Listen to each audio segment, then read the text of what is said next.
The final step I wanted to mention was this business of securing and spreading change, because we've got to think about when we've made a change, how do we mobilize the knowledge and make it part of the fabric of our institution or of our school or of our classroom? How do we make it become the way we do things here?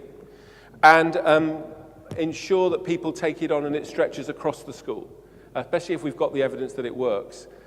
I guess the thing about that for me is that if you've gone round the steps, you've created a kind of authority to say to each other and to say within the institution or within even your own classroom, do you know what, I've got some really good evidence that this works for my children and for our children, therefore we should adopt this as practice. And it's a different kind of authentic authority to make that request or that claim in your school or that change. All too often, schools might decide, and I can understand this, things aren't working well, I know what we need to do, I'm going to use as much of my will, my guile, my leadership inspiration to make you all do this thing. And I'm going to drive it, I'm going to create all sorts of requirements that everyone does this in my school. Whereas for me, if you get the underpinning kind of arguments in place and you've gone through a journey and demonstrated it, and you've demonstrated the effect for your children, you've got a different kind of authority and you've probably got the conditions in place to help it stick rather than to see it fade away.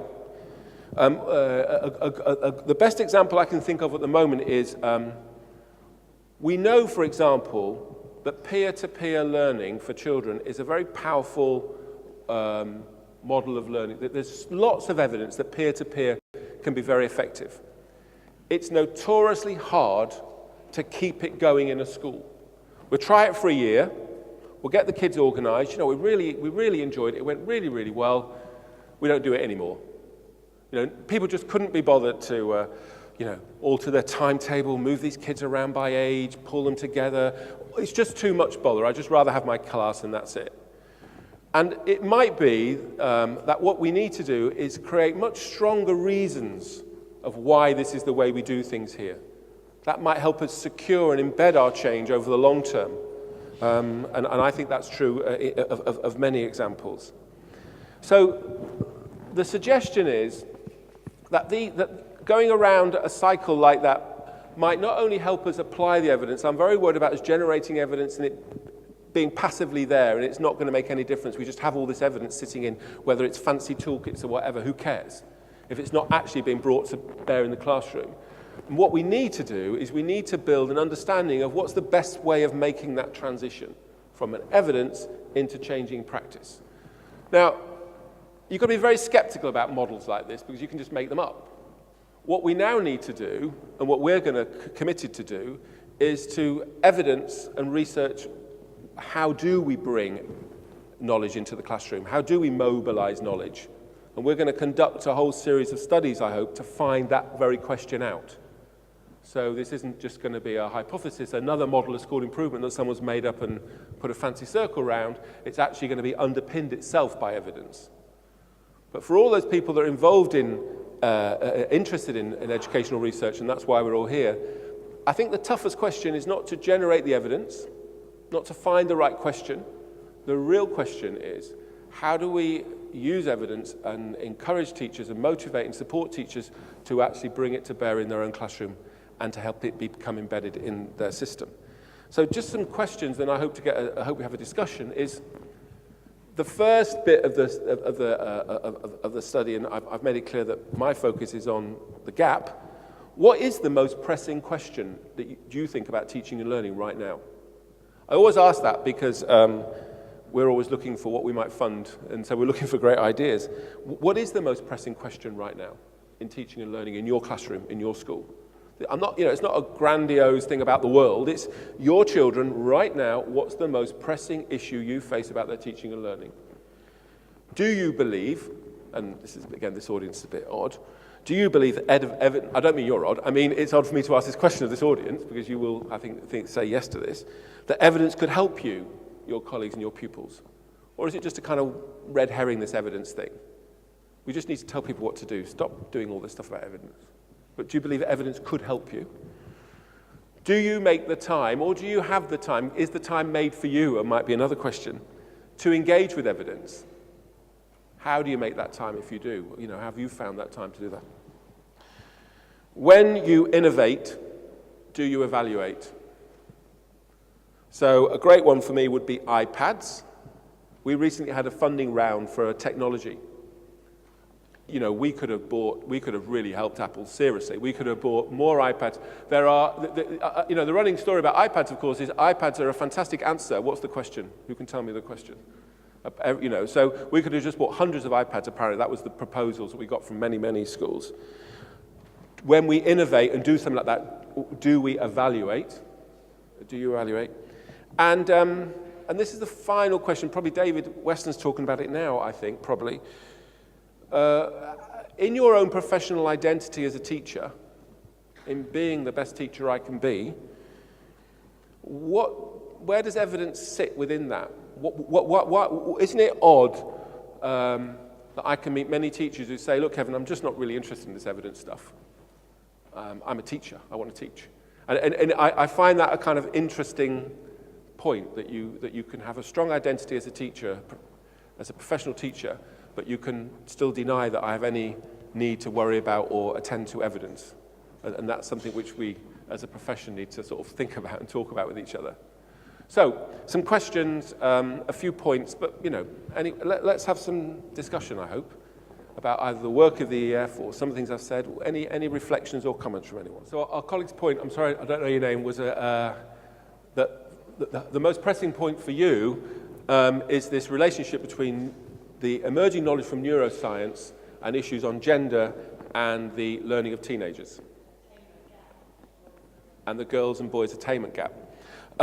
So the way we want to respond to that, because I don't think we have the answer, and you're right to ask it is an interesting question.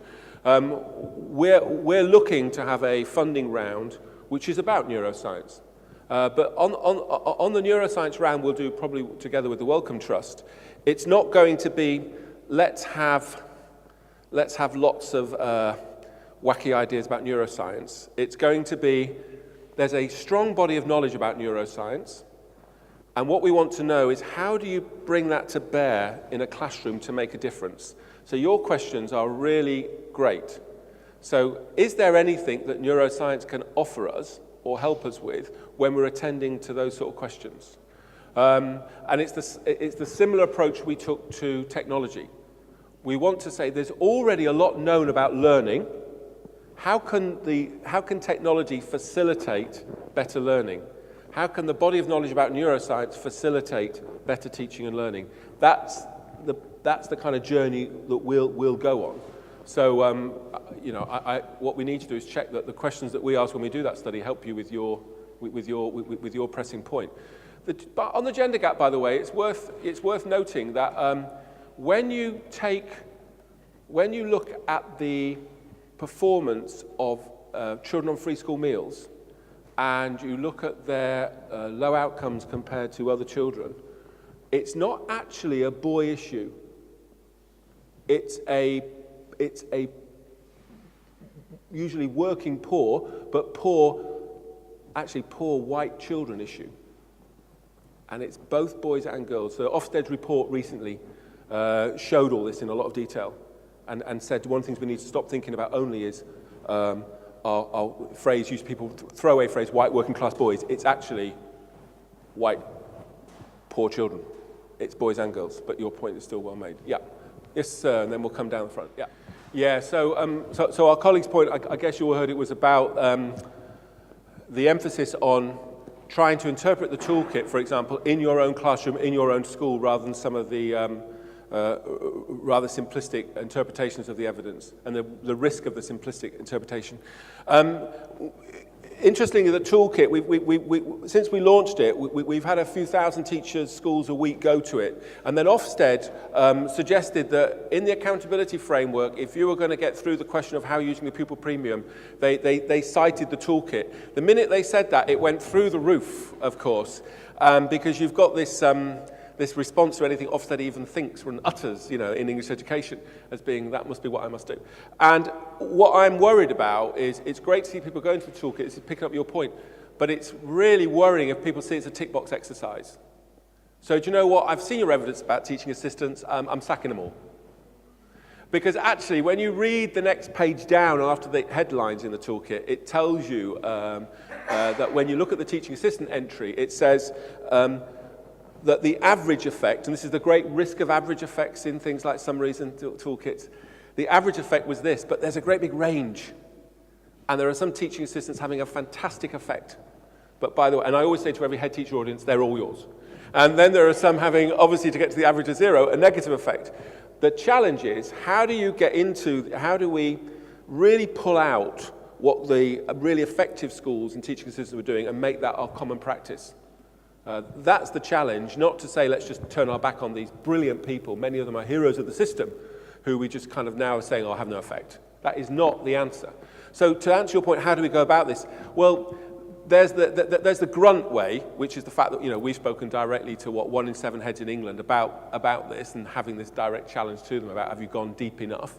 There's the reason that we push this do-it-yourself guide is because you have to. We're suggesting that if you're serious about using evidence, and we usually couch it in the phrase of reclaiming the profession and ownership and all this kind of stuff, which is what we want, there are obligations on you as leaders and teachers. And there's just no stepping back from it. And the obligation is that you innovate, you do things with discipline, you create knowledge about the effect it's having in your school.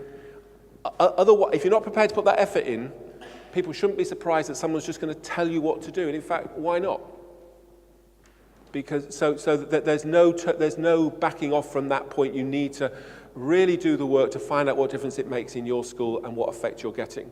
So we're now pushing that and creating, to answer your point directly, that's why the do-it-yourself guide, those case studies, we've got teaching leaders are now making an obligation as part of that you've got to go through that do-it-yourself guide and put it onto, we're having hundreds of case studies we hope up there. So we're trying to build that, those examples and the supporting materials is where I'd go.